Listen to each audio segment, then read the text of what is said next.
Y la pregunta es, ¿el rosario es bíblico? Sí. Ahí está. Ok.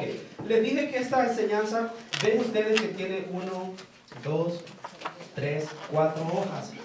Es una enseñanza muy bonita, muy hermosa, pero ustedes ya se la saben. Lo único es que preparé todo el documento y se lo traje a ustedes, porque la intención es que ustedes lo guarden en su...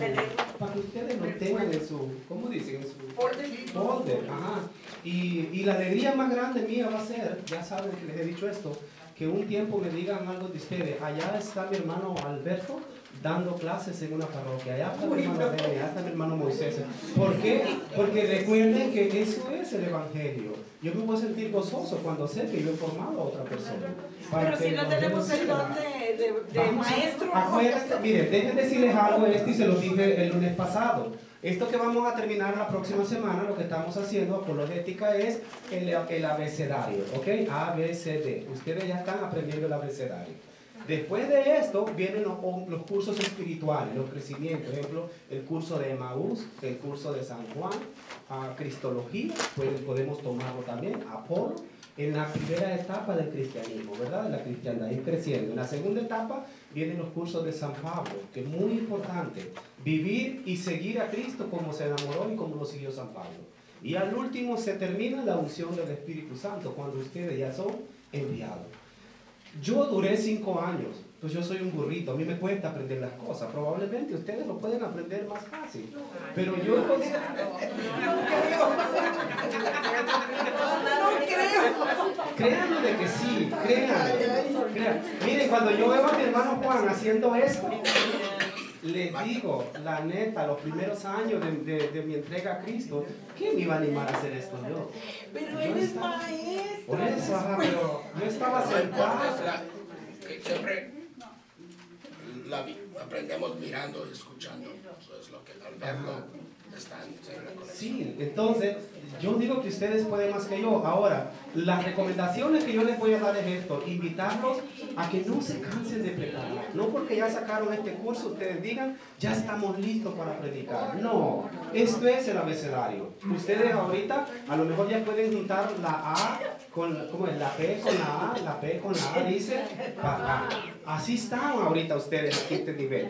Ahora vienen los crecimientos espirituales. Si a mí me da la gracia a Dios y la oportunidad de poder darles crecimiento, se van a fijar ustedes que los otros crecimientos que siguen, se hace oración inicial al principio y se hace oración inicial al final. Porque la palabra de Dios, ¿cuál es el primer efecto que hace la palabra de Dios en uno? La tenemos en San Juan 17:17. La primer efecto que hace la palabra de Dios en uno es te consagra a la verdad, te mantiene consagrado. Por eso yo es mi motivación y mi inquietud de que todos ustedes deben de leer un texto bíblico diario. Porque si ustedes leen un texto bíblico diario de la Biblia, ustedes se están consagrando a la verdad. ¿Que quién es la verdad? Jesús es el camino, la verdad. Ese es el primer efecto que hace la palabra de Dios. ¿Cuál es el primer efecto que hace la Eucaristía en mi vida?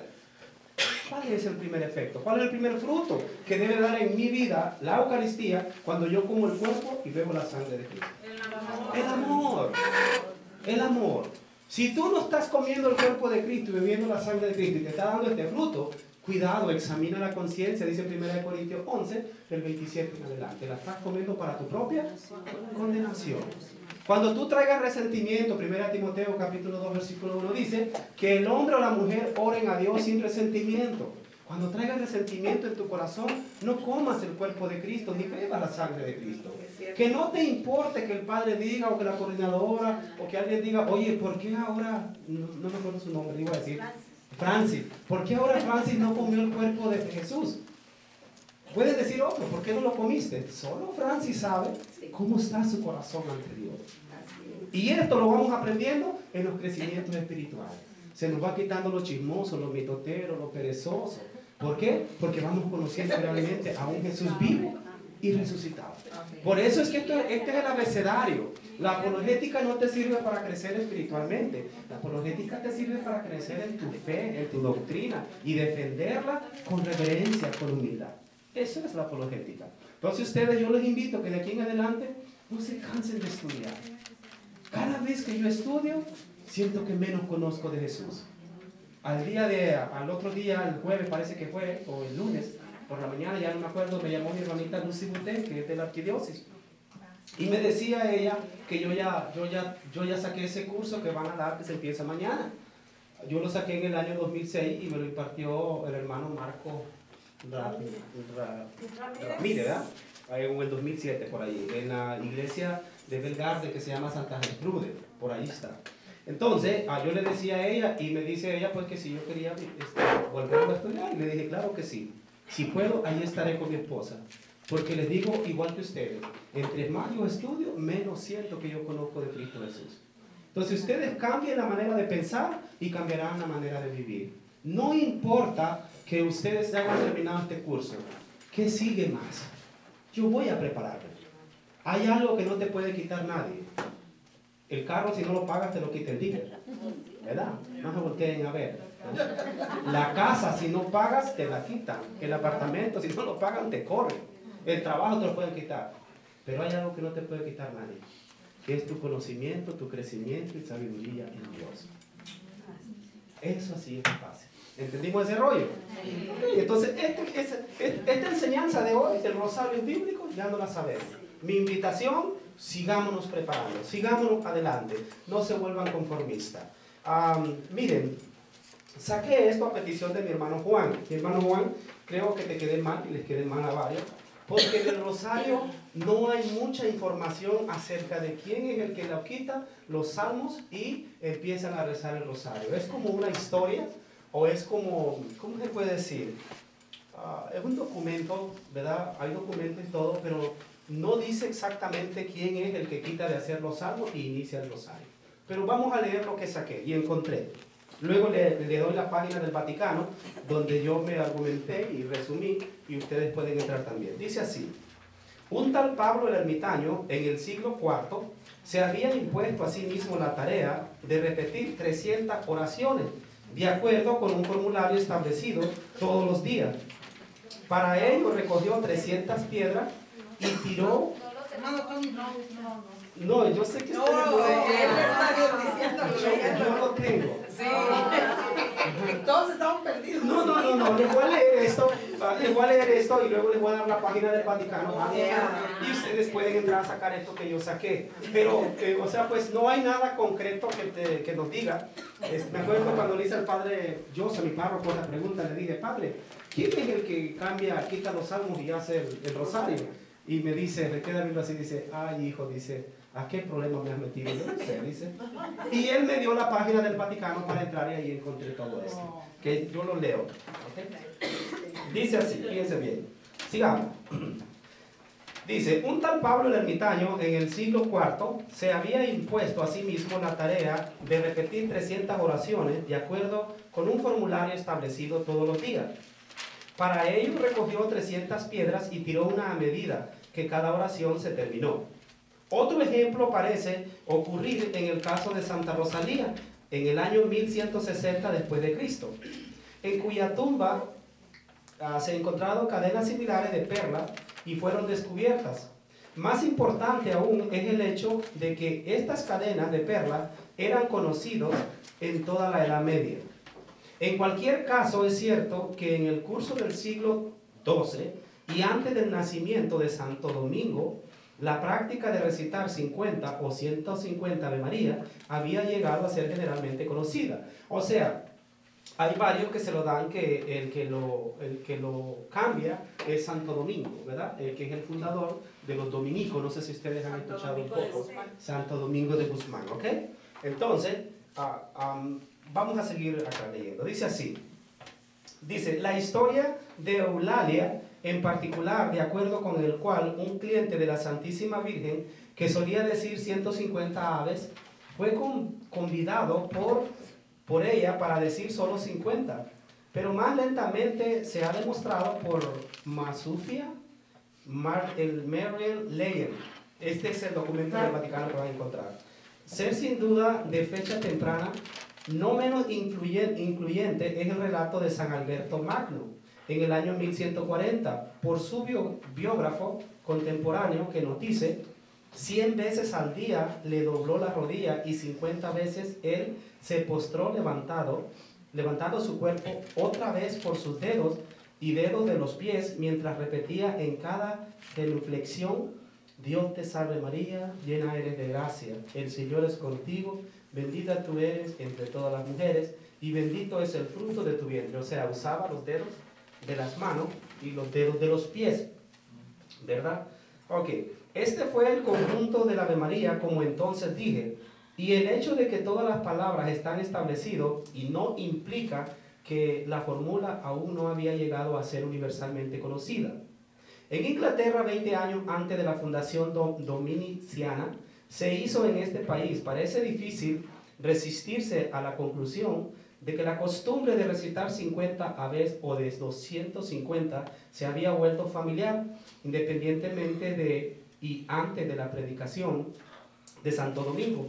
Por otra parte, la práctica de la meditación de ciertos misterios definitivos, lo que ha sido correctamente descrito como la esencia misma de la devoción del rosario, parece haber surgido solo mucho después de la fecha de la muerte de Santo Domingo. En resumen, tenemos evidencia positiva de que tanto la invención de las cuentas como un aparato de recuento y también la práctica de repetir 150 aves puede deberse a Santo Domingo, porque ambos son notablemente más antiguos que su momento. Además, estamos seguros de que la meditación de los misterios no se introdujo hasta 200 años después de su muerte, pues nos vemos obligados a preguntar qué hay de sobra para que Santo Domingo pueda llamarse el autor del rosario. O sea, hay muchos que comenzaron a trabajar, unos le quitaban, otros le ponían, pero la Iglesia Católica reconoce a Santo Domingo como el autor del rosario. A Santo Domingo de Guzmán se le manifestó la Virgen y le dijo que rezar el rosario. Obviamente ya estaba, ¿verdad? Ya estaba el rosario. Y a San Francisco Javier también estaba leyendo. Y a Santo Domingo de Guzmán, pues es el que está más atrás del siglo, ¿verdad? De los más atrás. Entonces a él se le manifestó la Virgen y él fue el que anduvo con el rosario llevándolo a los... a los dominicos, que porque dijo que, o sea, que él veía que se estaban enfriando, o sea, yo estudié eso, no estudié, digo, leí su historia, se me hizo muy linda, se me hizo muy bonita, y porque él vio que los dominicos estaban enfriando, se pasaban más en el convento, se pasaban más platicando, guaseando, riéndose y todas esas cosas. Entonces él decía, ¿qué hago para que estos vuelvan a enfocarse en la palabra de Dios, ¿verdad? Que se vuelvan a enfocar en las oraciones y todo eso? Entonces se le manifestó la Virgen. Sí, mire, alguien me hizo una pregunta a mí una vez, disculpa. Sí. Alguien me hizo una pregunta a mí, me dijo, hermano Tony, para ti el rosario, ¿qué significa? Me hicieron la pregunta. Y un sacerdote que estaba antes en la parroquia de San Francisco Javier, aquí en Pico Rivera. Y yo le dije así a él, yo sé que la pregunta me lo hizo como el pentecostal que yo soy. Y yo le dije, para mí, el Rosario María Santísima es el alimento del alma. Saben que el humano está dividido en cuerpo, alma y espíritu, ¿verdad? Para mí, el Rosario de María Santísima viene siendo el alimento del alma. El alma son los malos pensamientos, buenas acciones o malas acciones. En teología moral se estudia bastante acerca de esto. Y entonces, cuando tú estás pasando una travesía de enfriamiento, como decía mi hermana, o estás pasando una travesía de malos pensamientos, malas ideas, yo creo que mi viejo me está poniendo los cuernos. Yo creo que mi esposa, mira, llega tarde. Dobla las rodillas y ponte a hacer el Rosario María Santísima y verás que esos malos pensamientos del alma se van. Entonces, el Rosario de María Santísima es el alimento del alma. Para mí, en lo personal, ¿verdad? Y cuando yo le di esa respuesta al Padre, me dijo, tienes mucha razón. Y nosotros, ahora ya no. Pero hace mucho tiempo Marta y yo hacíamos a veces hasta 7 veces el rosario en el día. Y dirán ustedes, ¿cómo le hacían? Bien, sí se puede. Soy un enamorado de María Santísima. Y yo no le pido nada a Jesús si no es a través de María Santísima. Pero el Padre Pío, no sé si sepan cuántos rosarios hay de ayuno, ¿verdad? 48. Así es que el día y la noche también tienen horas, decía él, para rezarlo. Sí se puede. Cuando yo escuché la biografía de él o la leí, yo me volaba con 7 al día y decía, mira nomás, nada hago yo. Bueno, ok, vamos a leer algo. Aquí terminamos, dice así. Sigamos acá. Tradicionalmente el rosario estaba dedicado a una de las 3 series de misterios que debían ser recitados secuencialmente. Sin embargo, en la carta apostólica Rosarium Virgin, Mariae, del Papa Juan Pablo II, publicada el 16 de octubre del 2002, fue introducida una nueva serie de misterios. Y ustedes saben cuáles son, ¿verdad? A ver, ¿no saben? No, sonaron como huevo bueno. Nomás yo, Doloroso, gozoso, No. Lo que fueron introducidos fueron... Okay, luminoso. Okay. Lo luminoso, dice, consideró oportuna una incorporación que, si bien se deja a la libre consideración de los individuos y de la comunidad, les permita contemplar también los misterios de la vida pública de Cristo, desde el bautismo hasta la pasión. En efecto, en estos misterios contemplamos aspectos importantes de la persona de Cristo, como revelador definitivo de Dios. Él es quien, declarado hijo predilecto del Padre en el bautismo, en el Jordán, anuncia la llegada del reino, dando testimonio de él con sus obras y proclamando sus exigencias. Durante la vida pública es cuando el misterio de Cristo se manifiesta de manera especial como misterio de luz. Mientras estoy en el mundo, soy la luz del mundo. Juan 9:5. Nada más ni nada menos que nuestro Papa, que yo digo que muy pronto va a ser canonizado santo, es el que en el 2006 pone o introduce los misterios luminosos. Entonces vemos, ¿verdad?, que es algo hermoso. Si ustedes saben que el Papa Juan Pablo II fue el que llevó la imagen de María Santísima, ¿verdad?, al Vaticano, a la Casa del Vaticano en Roma, ¿eh? Entonces él era ¿cómo se puede decir? Un enamorado de nuestra Madre Santísima. Yo les he dicho a ustedes que en el año 2003 o 2004, me parece que, no, 2003, iba para Tulare, yo me parece, cuando el Papa estaba enfermo en el hospital, no se acuerdan, y por la ventana del hospital dio la bendición al pueblo que estaba. Esa imagen yo la tengo grabada y eso me ayudó a mí más, me llevó más a la conversión del catolicismo, a darme cuenta que el amor que le tenía Juan Pablo a nuestra Madre Santísima yo también lo podía desarrollar. Y yo siempre cuando le digo, todavía no se le puede pedir, no es santo, pero hay veces cuando estoy pasando mis momentos difíciles, yo le digo a él, le digo, si ya puedes interceder, échame una manito allá con papito Dios, porque influye en mí, le digo, el espíritu evangelizador, misionero. Fue el Papa que más andallego, le dice, ¿verdad? O sea, visitó más países, rompió esas barreras, y eso es hermoso. Bueno, ahí quedamos. Sigamos entonces. Dice así, vamos a la primera página, dice así. Es importante, es sumamente importante que como católicos siempre estemos dispuestos a dar razones de nuestra fe. ¿Se acuerdan el texto bíblico? Primera de Pedro, capítulo 3, versículos 15 y 16. Y presentemos los fundamentos bíblicos de ello, pero que lo hagamos con reverencia, con humildad. Recuerda, primeramente, para entender las Escrituras debemos de pedir la ayuda al Espíritu Santo, porque por sí solo no vamos a entender nada.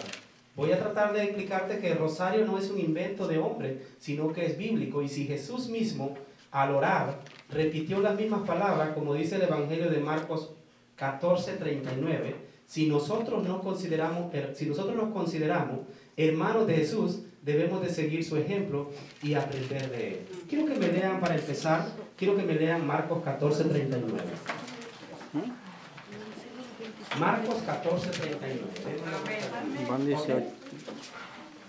Y se alejó de nuevo a orar repitiendo las mismas palabras.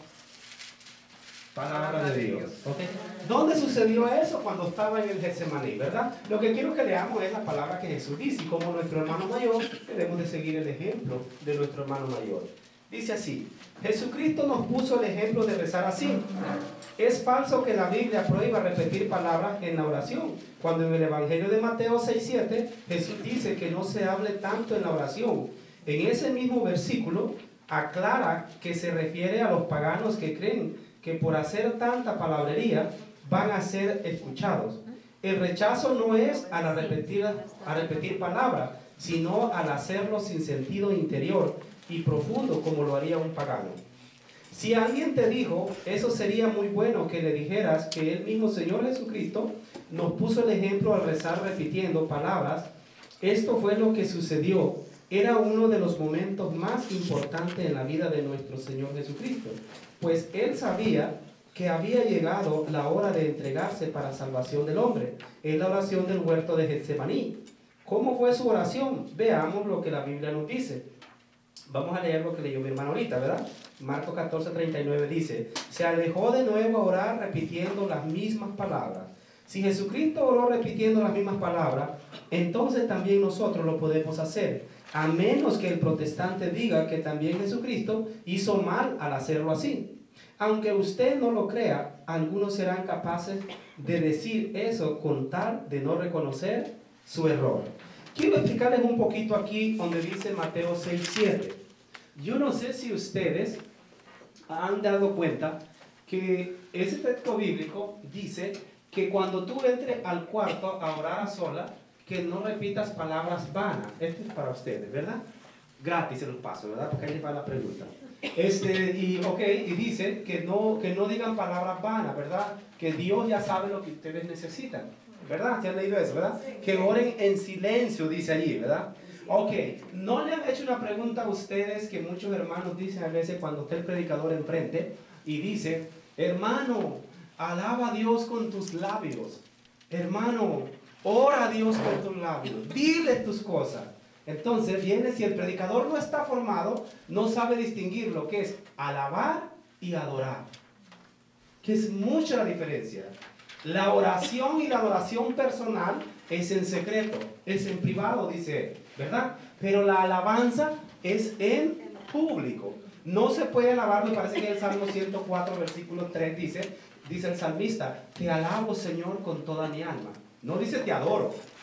No, te alabo. Romano 8:26 dice, voy a adorarte en espíritu. Porque mi espíritu no sabe lo que dice, pero el Espíritu de Dios con mi espíritu sí se entiende en ello. Y Él me ayuda a mí, dice Romanos 8, 14 y 15. Él me ayuda en la oración y por eso yo puedo decirle Abba, o sea, Papá, Padre. Entonces, ¿no han notado o no le han hecho esa pregunta a ustedes? Oye, hermano, ¿por qué hay veces dijo el predicador que adoremos o que oremos a gritos a Dios? Si la palabra dice en Mateo 6:7 que cuando vayamos a orar lo hagamos en silencio. Entonces ustedes tienen que aprender la diferencia y dar una buena respuesta con reverencia. Hermano, es que una cosa es alabar a Dios y otra cosa es adorar a Dios. No lo podemos adorar en alma, podemos nomás en espíritu adorarlo. Alabarlo es nomás en el alma, con los labios. Por eso es que Jesús dice en Romanos 15:8, si no me equivoco, dice, este pueblo me alaba de labios. ¿Por qué? Porque en el pueblo, o entre nosotros mismos como servidores, hay hermanos que oran bien bonito. Y si no estás espiritual, tú dices, qué bonito está orando esa hermana. Pero ella está nomás alabándolo de labio solamente. Es chismosísima, es mitoterísima, es egoísta. Hay hermanos que hasta se han aprendido palabras de otros predicadores. No sé si les ha pasado. Pero a Dios no lo engañamos. Él dice, este pueblo me alaba de labios solamente. Mateo, ¿qué viene diciendo? 15. ¿Mande? Oh, ok. No, me está diciendo Yo le digo que no le hallan al chisme, ¿verdad? Oh, este es tip para ustedes, ¿ok? Recuerden que les he dicho, y en la formación, si se sigue dando, yo quiero llevarlos a ustedes a Romanos 12:2. Cambien su manera de pensar y cambiarán su manera de vivir. ¿Qué significa esto? Que vivan la realidad de las cosas. Que así como Dios me habla a mí, también le habla a mi hermana Hermelinda, también le habla a mi hermana. Oye, si le habló a la burra, ya, ¿verdad? En el número 18, ¿verdad? Cuando le habló a Balac, ¿verdad? Si a través de la burra le abrió la boca a Dios, que nosotros somos mejores que sus burros. ¿Cómo que no nos va a hablar? Fácil que sí. Entonces, a donde yo los quiero llevar es que siempre pongamos los pies en la tierra y seamos, ¿cómo dicen? Honestos con Dios, no con la gente. Y que nos demos cuenta que así como Dios me habla a mí, le habla a mi hermana también. Y así como a mí Dios me habla y me dice, hijo, a ella le hace falta más oración. También a ustedes les puede decir, a mi hijo le falta más oración. Yo tengo que estar seguro de eso, de que yo no soy, ¿cómo dicen? La última Coca-Cola del desierto para Dios. No. Todos somos hijos amados de Dios. ¿Entendimos este rollo? Qué bueno que estamos entendiendo. Ok, ¿entendieron eso de alabar y adorar? Es muy diferente, ¿ok? Ese texto bíblico en Mateo 6:7 dice, cuando tú entres a orar, a adorarme a mí. Hazlo, dice que en silencio, porque Dios ya sabe lo que tú necesitas. Nomás como dice 1 San Juan capítulo 8, y no me equivoco. Y cuando lo dicen, perdón, alza la voz y o sea, ora, pídele al Señor. Es que es la formación del predicador, hija, eso es lo que le estoy tratando de decir yo. Cuando un predicador está formado, no te va a decir, ora a Dios, hermano, grítale. No te va a decir eso. Alábalo, te va a decir. Alábalo de Porque corazón. en Alábalo. otro hermano. texto bíblico dice, no hagas como los paganos que se paran en las esquinas a gritar. En el mismo Mateo, todo el Ah, capítulo todo 6, eso dice. todo el capítulo 6 de San Mateo nos Haga habla como, acerca de eso. ajá. Entonces ustedes allí, lo que están estudiando ustedes ahorita, ustedes van a poder identificar, pero no para que critiquen.